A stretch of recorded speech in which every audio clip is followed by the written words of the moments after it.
Bonjour à tous, très heureux encore une fois de vous retrouver pour cette Masterclass Football Coaching. Alors Masterclass Football Coaching, c'est quoi?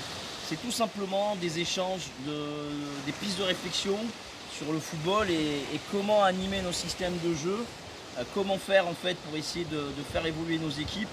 Donc avec toute l'expérience que je peux avoir, les échanges qu'on peut aussi avoir dans nos contacts via les réseaux sociaux. L'idée c'est quoi? C'est de partager encore une fois et échanger sur diverses animations pour faire évoluer notre football et le football, je dirais, national et international. Donc aujourd'hui, rapidement, je vous présente le contexte. On est toujours à l'île de la Réunion, à Saint-Gilles exactement. Il fait un temps relativement assez correct, même si c'est un peu nuageux. Et il fait bon.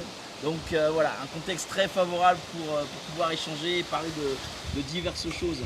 Alors, aujourd'hui, on va parler de quoi? On va parler d'un pressing adverse. Comment nous, notre équipe, elle va devoir se sortir d'un pressing adverse, notamment sur un bloc adverse qui est relativement assez haut et qui vient exercer un pressing et nous empêcher de ressortir les ballons. Nos réflexions, elles vont se porter notamment sur plusieurs choses, hein. La première, c'est forcément le niveau de compétition où on évolue. Forcément, si vous êtes au niveau national, je pense à la Ligue 1, Ligue 2 ou au niveau régional, c'est complètement différent, je dirais, au niveau des attentes en termes de résultats. Parce que si vous voulez en fait préparer du jeu, mettre un projet de jeu en place et que derrière vous n'avez pas de résultat, forcément vous allez vite vous faire taper sur les doigts. Et si vous êtes coach, je peux vous garantir qu'on va vite vous sortir de la structure. Donc alors forcément au niveau de compétition, là où on évolue, si on est en compétition ou en formation, je pense notamment au niveau des équipes de jeunes, donc c'est pas la même approche.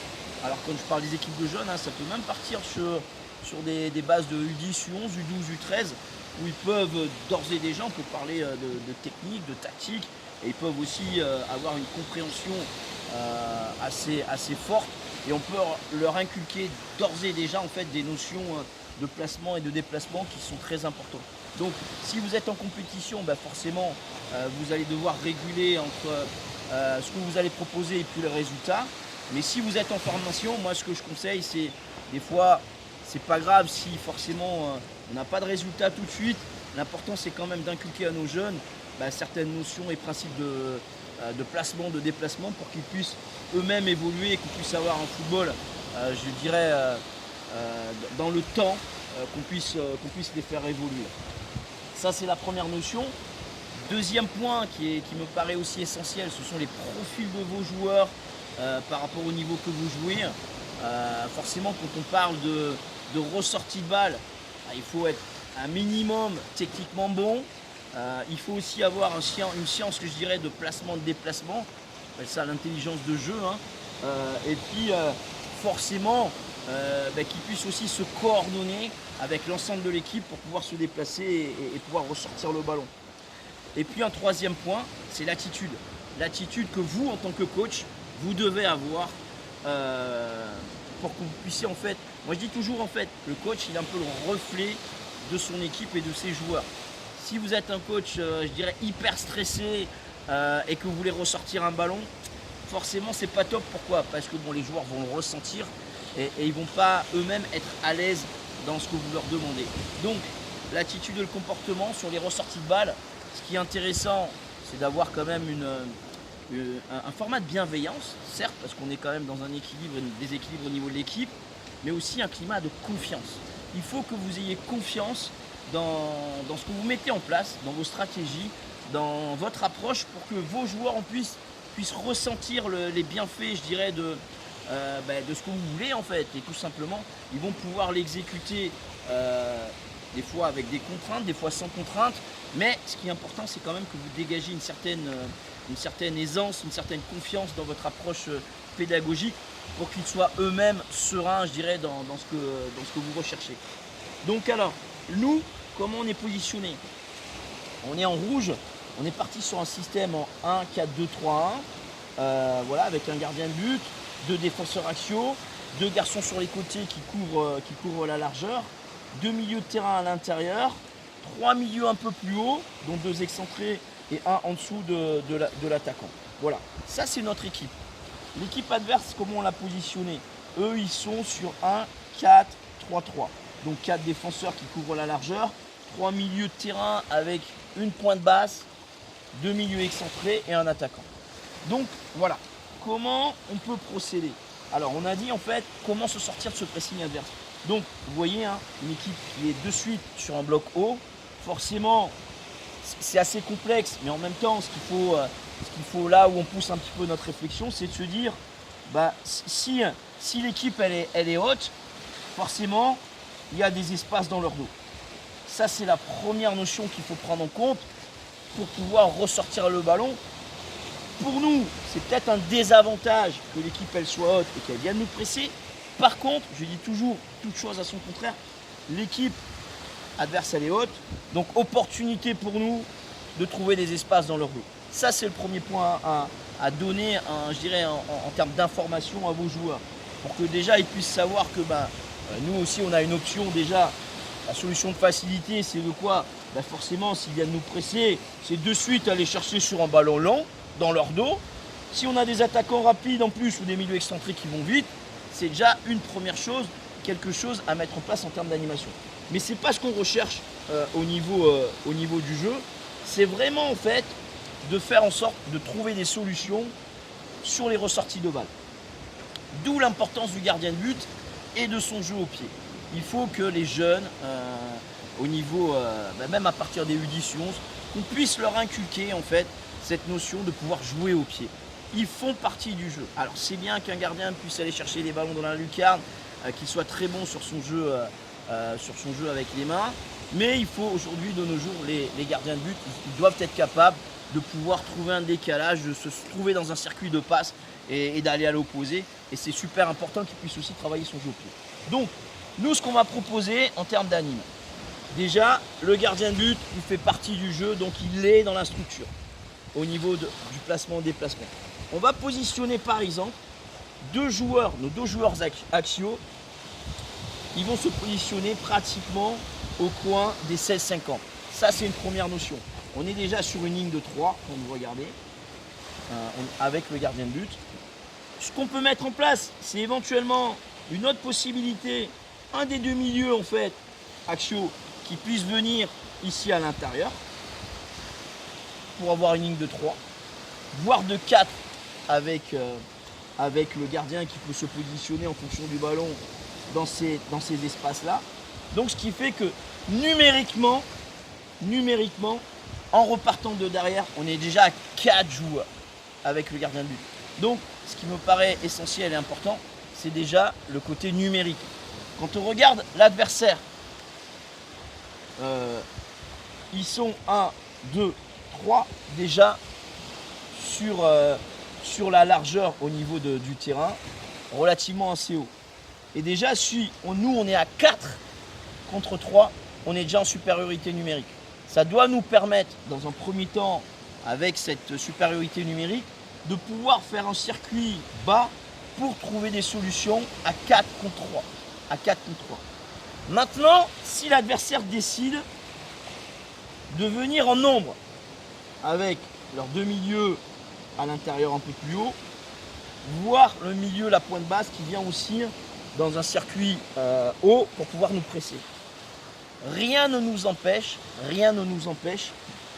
de faire en sorte que soit notre latéral extérieur, côté gauche admettons, puisse venir rentrer à l'intérieur. Donc on était 4, bien 5. Rien ne nous empêche que notre milieu excentré puisse venir aussi. Alors des deux côtés. Et pourquoi pas le garçon qui est en dessous de l'attaquant qui puisse aussi venir. Donc ce qui fait que dans l'absolu, on était parti au niveau des adversaires sur 1, 2, 3, 4, 5, 6. Nous on peut être à 1, 2, 3, 4, 5, 6, 7, 8, 6 contre 8. 6 contre 8. N'ayez pas peur, je le dis avec beaucoup d'humilité, mais n'ayez pas peur en fait de faire sortir vos joueurs dans des zones de jeu, j'appelle ça un cadre de compétences, souvent au milieu excentré, il doit rester à gauche, le milieu excentré côté droit, il doit rester à droite. À un moment donné, il faut faire en sorte qu'il puisse venir à l'intérieur, décrocher et amener cette supériorité numérique qui va faire en sorte qu'on va pouvoir en fait ressortir les ballons.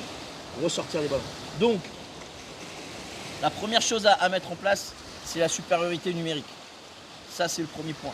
Après, en étant en égalité numérique, au niveau du nombre par rapport à la zone de jeu, ce qui va être important d'apprendre à vos joueurs, et je pense notamment au niveau des jeunes, c'est les déplacements.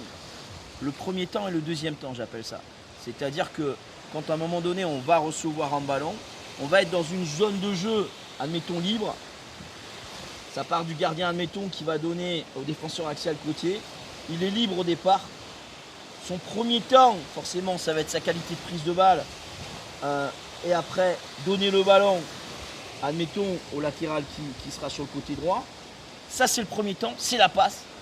Et le deuxième temps, c'est forcément qu'il puisse après de suite venir dans un espace où on va pouvoir le toucher pour qu'on puisse après repartir sur une autre possibilité de jeu. Donc voilà, premier temps, deuxième temps. Ce sont des choses simples. Passer va, on appelle ça. Mais je veux dire, à un moment donné, il faut qu'on donne aussi des messages verbaux qui puissent correspondre aussi à ce qu'on attend. Premier temps, deuxième temps, ce sont des choses qui peuvent se mettre en place dès chez les U10, U11 pour qu'ils puissent comprendre en fait que le football, c'est un football aujourd'hui qui n'est pas arrêté, c'est un football en perpétuel mouvement et il faut impérativement qu'ils aient ces principes de jeu en fait à mettre en place. Donc voilà, si vous êtes sur une supériorité numérique et que vous arrivez à faire comprendre à vos joueurs de se trouver dans un bon espace pour pouvoir jouer, recombiner et aller à l'opposé, ben, c'est déjà une chose qui va nous permettre de faire avancer au niveau de la conservation et de la progression dans le jeu.